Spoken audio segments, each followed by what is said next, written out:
ထောင်ကြလို့ကြောက်မအိမ်မှာထွားနေရတဲ့အမျိုးသားတွေတချို့ကြတော့အရင်အလေးစားခံရပြီးတချို့ကြတော့ဘာလို့အမြဲဖယ်ကျင်ခံရဘလို့ချစ်နေရတာလဲစဉ်းစားဖို့လားဗျာဒီကတော့အဲ့လိုဖယ်ကျင်ခံရတာဟာယိုသားမှုမရှိလို့ဒါမှမဟုတ်စေတနာမကောင်းလို့မဟုတ်ပါဘူးနေရာမှာပြီးဆရာထက်တန်လွန်းနေတဲ့တာကြောင့်ပါဒီကနေ့လေးလာချက်မှာတော့ဇနီးတရေမိဘအိမ်မှာနေထိုင်ရတဲ့အမျိုးသားတွေအနေနဲ့မိမိရဲ့ဂုဏ်သိက္ခာနဲ့အိမ်ထောင်ရေးတာယာမှုကိုအပြည့်အဝထိန်းသိမ်းနိုင်ဖို့လမို့ရှောင်ကျဉ်ရမယ့်စီမံကောင်းရုပ်ကိုအသေးစိတ်ဆွေးနွေးသွားမှာဖြစ်ပါတယ်ချေလူကြီးအလွန်လေးနဲ့စွာဆုံးမခဲ့တဲ့စကားတစ်ခွန်းရှိတယ်ဗျချွေးမကသမီးတမက်ကဧည့်သည်တဲ့ဒီနေရာမှာဧည့်သည်ဆိုတာမိသားစုနဲ့ကင်းကွာအောင်နေဖို့တမို့ခက်စင်းစင်းကြီးနေဖို့ဆိုတာမဟုတ်ဘူးနော်ဒါဟာတကယ်ကိုအရေးကြီးတဲ့နေနမီစီမင်းတစ်ခုပါအမျိုးသားတယောက်အနေနဲ့ရောက်ခမအိမ်မှာဂုံတိခါရှိရှိနဲ့လေးစားမှုကိုထိမ့်သိမ်းထားနိုင်ဖို့ဆိုရင်လုံခြုံတဲ့အကွာအဝေးတစ်ခုကနေတင့်တယ်စွာဧည့်သည်တွေစောင့်ကြည့်နေထိုင်ဖို့လိုအပ်ကြောင်းကိုပညာသားပါပါညွှန်းဆိုထားတာပဲဖြစ်ပါတယ်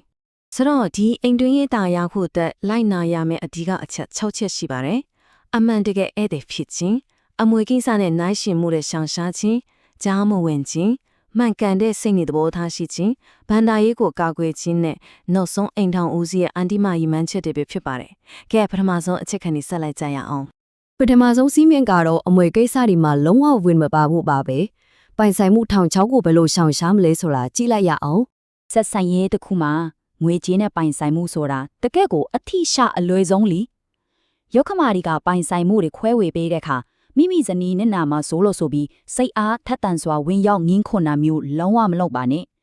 ကိုကရည်ရွယ်ချက်ဘလောက်ပဲကောင်းကောင်းတမက်ကလောဘကြီးတယ်ဝင်နာလွန်းတယ်ဆိုတဲ့အမိစိုးကိုအလွဲတကူရသွားလက်ပါတယ်ယောက်ျားတစ်ယောက်ရဲ့စစ်မှန်တဲ့တန်ဖိုးဆိုတ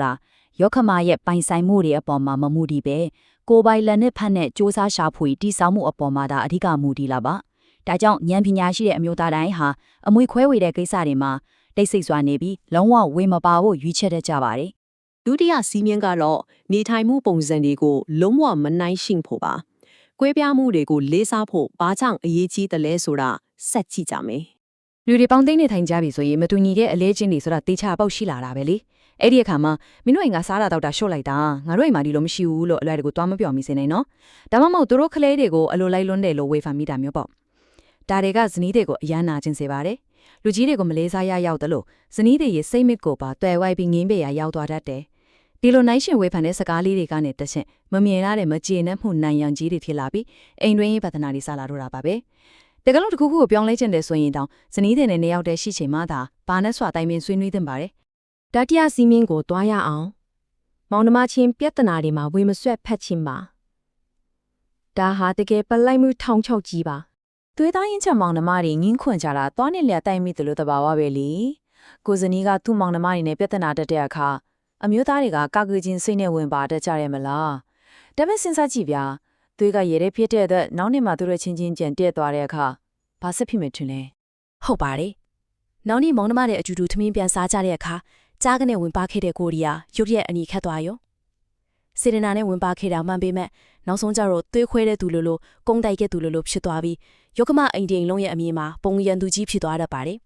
်ဒါကြောင့်အကောင်းဆုံးကတော့အခြေအနေတွေဘလောက်ပဲတင်းမာနေပါစေကြားနေအဖြစ်သာနေပြီးနှစ်ဖက်လုံးကိုဖြန့်ချေပေးဖို့ပါပဲကိုအခန်းထဲရောက်မှသာဇနီးသက်အတွက်အကောင်းဆုံးနားထောင်ပေးသူဖြစ်ဖြစ်လိုက်ပါ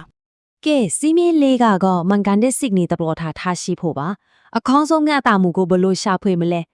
ရုပ်ကမအိမ်မှာနေတဲ့အခါအမျိုးသားတွေဟာအလွန်ဆိုးရတဲ့စိတ်ပိုင်းဆိုင်ရာအစွန်တစ်ဖက်ကိုရောက်သွားတတ်တယ်ဗျာပထမအစွန်တစ်ဖက်ကတော့ငွေချေးချမ်းသာပြီးယာဒူးရှိတဲ့သူတွေလောက်တတ်တယ်မှာပေါ့လူကြီးတွေကိုဆရာကြီးလေတာနဲ့အမိန်ပေးတာမျိုးတွေလုပ်တတ်တယ်။ဒါလူကြီးတွေကိုစိတ်နှောက်ရက်ဖက်စေတယ်လို့ဇနီးတွေကိုလည်းရမ်းရှက်စေပါတယ်။နောက်ဒုတိယအစွန်တစ်ဖက်ကတော့ယောဂမအိမ်ရဲ့အထင်ကြီးမှုကိုလိုချင်လွန်းလို့အမြဲတမ်းခေါင်းငွန်ပြီးဘာပြောပြောခေါင်းကြီးလက်ခံနေတတ်တာမျိုးပါ။ဒါကအိမ်ထောင်ဦးစီးတယောက်ရဲ့အရှင်ဝါကိုကြဆင်းစေပြီးကိုရီကိုသွေးကိုလုံးဝပျောက်ဆုံးသွားစေပါတယ်။ဒါဆိုဘယ်လိုနေရမလဲ။အကောင်ဆုံးမျှထားတဲ့အနေအထားကတော့စောစောကပြောခဲ့ဂုံဒီရှိဧည့်သည်သူဖွဲ့နေထိုင်တာပါပဲ။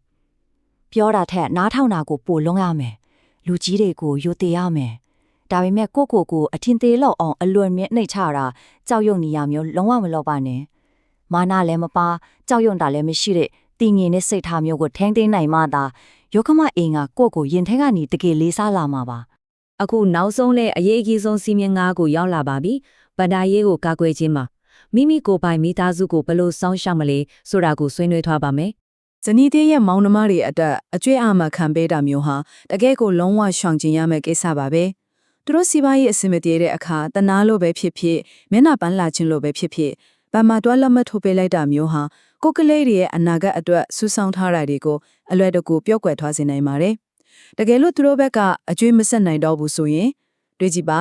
အကျွေးတောင်းခံရတဲ့ဒုက္ခကိုကိုယ်တိုင်ရင်ဆိုင်ရမယ့်အပြင်ကိုယ့်ရဲ့တာယာနေတဲ့အိမ်အောင်ရေးကိုပါမိတောင်ပေါ်ဆက်တင်လိုက်တယ်လို့အလုံးစုံပျက်စီးသွားစေနိုင်ပါတယ်။ ရှေးလူကြီးတွေပြောခဲ့တဲ့တကယ့်ကိုမသားစရာစကားတစ်ခုရှိတယ်ဗျ